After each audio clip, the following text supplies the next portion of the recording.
په رمضان المبارک کې څلور کارونه خامخا کوئ چې دا درنه بالکل پاتې نشي. دغه څلور کارونه دوه د خپل ځان دپاره او دوه د الله دپاره. رسول الله صلی الله علیه وسلم فرمایي او د دغې روایت چې دی راوي د دغې حدیث حضرت سلمان فارسی رضی الله عنه دی، فرمایي ډېر په وضاحت سره ډېر اوپنلی رسول الله صلی الله علیه وسلم دا خبره کوي چې تاسو څلور کارونه په رمضان المبارک کې خامخا کوئ، دوه د خپل ځان دپاره او دوه د الله د رضا دپاره. اولني موږ تاسو به د الله رضا لټو. د الله دپاره چې کوم دوه کارونه دي په هغې کې اولنی کار دی استغفار کول، په کثرت سره استغفار کول.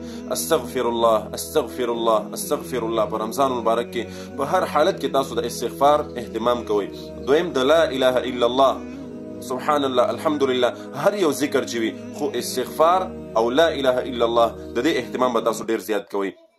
ورپسې دریم نمبر چې کوم کار دی هغه زمونږ او ستاسو د فایدې دپاره او زمونږ د خپل ځان دپاره چې کوم رسول الله مبارک بیان کړی هغه دی د جنت طلب کول. اللهم انی اسألک الجنه، د الله نه ډیر ډیر جنت طلب کول، د جنت دپاره سوالونه کول، دعاګانې کول. یعنی دریم کار د خپل ځان دپاره چې دی هغه جنت طلب کول دی.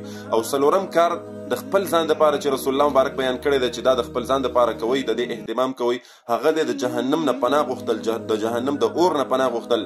اللهم اجرنی من النار، د دغې دعا اهتمام کول. یعنی په دې رمضان کې رسول الله مبارک موږ او تاسو ته څلور کارونه منشن کوي چې دا خامخا کوئ. نو هغه څلور ما تاسو ته بیان کړل: لا اله الا الله، استغفار، د جنت طلب کول، د جهنم نه پناه غوښتل. نور هم ډېر عملونه په دې رمضان کې کول پکار دي. دا د عبادتونو د سیزن میاشت زموږ او ستاسو چې په دې کې موږ په الله باندې خپل ځان وبخو، نیکیانې حاصلې کړو، د جهنم نه پناه وغواړو، جنت چې دی د هغې طلب وکړو. نو دغه څلور کارونه چې دی د نورو کارونو، د نورو عبادتونو، د نورو عملونو سره سره د دغې څلورو کارونو اهتمام موږ او تاسو ته ډېر ضروري دی چې د دې وکړو.